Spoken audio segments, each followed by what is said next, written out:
வணக்கம். இன்னைக்கு வந்துட்டு ஒரு நியூஸ் கண்டு அப்படிங்கிற ஒரு நியூஸ் படிக்கிற ஆப்ல இருந்து பார்த்த ஒரு தகவலை வந்துட்டு உங்ககிட்ட வந்துட்டு பகிர்ந்துக்கலாம் அப்படின்னு இந்த பதிவு வந்து போடுறேன். அப்படி என்ன அந்த பதிவுல பார்த்தேன் அப்படின்னா, ஒரு ஊரையே வந்துட்டு அன்னதானத்துக்கு வந்துட்டு நன்கொடையா கொடுத்த ஒரு மன்னர், அதாவது ரகுநாத தேவர் அவர்களை பத்தி இந்த பதிவுல வந்துட்டு பார்க்கலாம். அதாவது அந்த ஊருன்னு பார்த்தோம்னா கொடிக்குளம். இந்த ஊர் வந்துட்டு ராமநாதபுரம் சத்திரக்குடி அப்படிங்கிற ஊருக்கு பக்கத்துல கொடிக்குளம் அப்படிங்கிற ஒரு ஊர். இந்த ஊர்ல வந்துட்டு கழுநீர் பாலமுருகன் கோயில் வந்துட்டு இருந்திருக்கு. அந்த கோவில்ல வந்துட்டு ஒரு கல்வெட்டு வந்துட்டு ஒரு பேராசிரியர் வந்துட்டு பார்த்துருக்காங்க. அந்த கல்வெட்டுல வந்துட்டு ஒரு ஊரவே வந்துட்டு தானமாக வழங்கப்பட்டதா வந்துட்டு அந்த கல்வெட்டுல வந்துட்டு அவர் சொல்றாரு. அந்த கல்வெட்டோட ஆய்வுல வந்து பார்த்தோம்னா, அந்த கல்லு வந்துட்டு 4 அடி உயரமும் 1 அடி அகலமும் கொண்ட கடற்பாறையால் ஆன தூணாக வந்துட்டு பார்க்கப்படுது. அந்த தூண்ல வந்துட்டு ஒரு பக்கம் வந்துட்டு செங்கோல், சூரியன், சந்திரன் ஒரு கோட்டுருவமாக வந்துட்டு குறிக்கப்பட்டிருக்கு. அந்த கல்வெட்டுல வந்துட்டு மொத்தம் 26 வரிகள் வந்துட்டு எழுதப்பட்டு முதல் பக்கம் 2ஆம் பக்கம் வந்து 2 புறமும் வந்துட்டு பொறிக்கப்பட்டிருக்கு.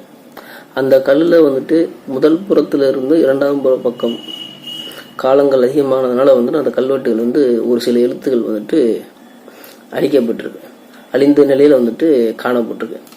அந்த இதுல வந்துட்டு பார்த்ததுல என்னன்னா, புண்ணிய காலத்துல வந்துட்டு ரகுநாத திருமலை சேதுபதி காத்த தேவருக்கும் ஆதிராயன் தேவருக்கும் புண்ணியமாக வந்துட்டு ரகுநாத தேவர் வந்து அன்னதான பற்றுக்க வந்துட்டு கொடிக்குளம் என்ற ஊரை வந்துட்டு சர்வ மானியமாக வந்துட்டு கொடுத்துள்ளார். அந்த கல்வெட்டுல வந்துட்டு பார்த்தோம்னா 1594 வந்து சொல்லப்படுது. இதனுடைய தற்போதைய ஆண்டு வந்துட்டு, அதாவது அந்த கல்வெட்டுல பொறிக்கப்பட்ட ஆண்டு வந்துட்டு 1672. கிபி 1646 இருந்து 1676 வரை வந்து சேது நாட்டை ஆண்ட ரகுநாத திருமலை சேதுபதி தனக்கும் ராயன் தேவருக்கும் புண்ணியமாக தன் பெயரில் உருவாக்கிய, அதாவது தன் பெயர்ல உருவாக்கிய ரகுநாத தேவர் வந்துட்டு அன்னதானப்பட்டிருக்கு அந்த கல்வெட்டுல வந்துட்டு கொடிக்குளம் என்ற ஊரை வந்துட்டு தானமாக வழங்கியுள்ளார் அப்படின்னு எழுதப்பட்டிருக்கு. அதென்ன அன்னதானப்பற்று? அன்னதானப்பற்றுங்கிறது வந்துட்டு அன்னதானம் செய்யும் மடம்னு அர்த்தம். அன்னதானம் செய்யக்கூடிய மடத்துக்கு தானமாக வழங்கிய உரிமை நிலம் தான் அந்த இது. இந்த மன்னர் வந்துட்டு ஒரு ஊரையே வந்துட்டு தானமாக வழங்கிய உள்ளது வந்துட்டு இதுல வந்துட்டு குறிப்பிடப்பட்டிருக்கு.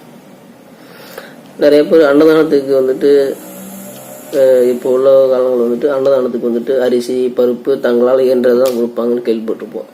ஆனா இந்த மன்னர் வந்துட்டு தன் ஊரையே வந்துட்டு ஒரு ஊரவே வந்துட்டு தானமாக வழங்கியிருக்காருன்னா கொஞ்சம் யோசிச்சு பார்க்க வேண்டிய விஷயம்தான்.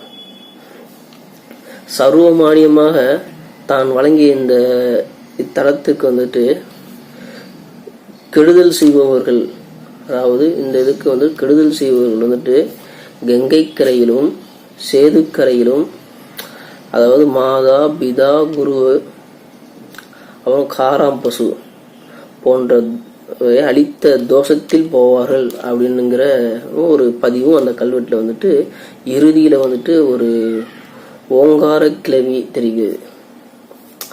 ஆதிநாராயண தேவர் வந்துட்டு இவ்வூரை வந்துட்டு சேர்ந்த சேதுபதி அரசராகவும் கூட பிரதிபலிப்பதாக வந்து இந்த கல்வெட்டுல வந்து காட்டப்படுது. அந்த காலத்துல வந்துட்டு புனித நீராடுறதுக்கு வந்துட்டு இந்தியா முழுவதும் வந்து அந்த மக்கள் வந்துட்டு தனுஷ்கோடி, ராமேஸ்வரம் புண்ணிய தலத்துக்கு வருவாங்களாம். அப்படி வர்றவங்களுக்கு நீர், அதாவது குடிக்க தண்ணி, தங்கும் இடம், உணவு போன்ற இதில் வந்து வழங்குறதுக்காக வேண்டி 5 மைல் கிலோமீட்டர் தூரத்துக்கு இடைப்பட்ட இதில் வந்துட்டு ஒரு மடம் வந்து அமைக்கப்படுமா. அந்த மடம் வந்துட்டு பரவலாக எல்லா இடத்துலையுமே வந்துட்டு அமைக்கப்பட்டிருக்கு. அந்த சத்திரங்களை கட்டுறதுக்கு முதல் வந்து சேதுபதி மன்னர்கள் தான் வந்துட்டு உருவாக்கியிருக்காங்க. இம்மன்னர்களே வந்துட்டு முதலில் அன்னதான சத்திரங்களை வந்துட்டு உருவாக்குறதுக்கு வழக்கத்தை கொண்டு வந்தவர் வந்து தான் ரகுநாத திருமலை சேதுபதி அவர்கள் வந்து இந்த கல்வெட்டில் வந்துட்டு குறிக்கப்பட்டிருக்கு. மன்னரால் வந்துட்டு இவ்வூரில் வந்துட்டு கட்டப்பட்ட அன்னதான மடம் வந்துட்டு கோயிலுடைய தெற்கு பகுதியிலிருந்து அழிஞ்சிருக்கு. இப்போ பார்க்கும்போது அந்த கோயிலுடைய அன்னதான கூடம் வந்து தெற்கு பகுதியிலிருந்து அழிஞ்சு வந்திருக்கு. எஞ்சிய அதனுடைய 10 அடி நீளம் மற்றும் இந்த சிறிய சுவர் மட்டும் தற்போதும் இங்க வந்துட்டு உள்ளதா வந்துட்டு அந்த தகவல் வந்துட்டு சொல்லப்படுகிறது. இக்கோவில் வந்துட்டு சங்க இலக்கியங்கள் வந்துட்டு பார்த்தோம்னா பாலைத்திணைக்குரியதா வந்துட்டு சொல்லப்படக்கூடிய மருத்துவ குணமுள்ள ஊகாய் மரம், அதாவது ஊகாய் மரம் வளர்ந்து இம்மரம் ஆங்கிலத்தில் வந்துட்டு மிஸ்வாக் எனவும் வந்துட்டு அழைக்கப்படக்கூடியது என தெரிவிக்கிறார்.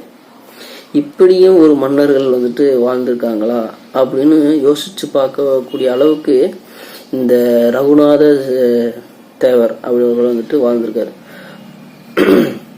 அன்னதானம்ங்கிறது வந்துட்டு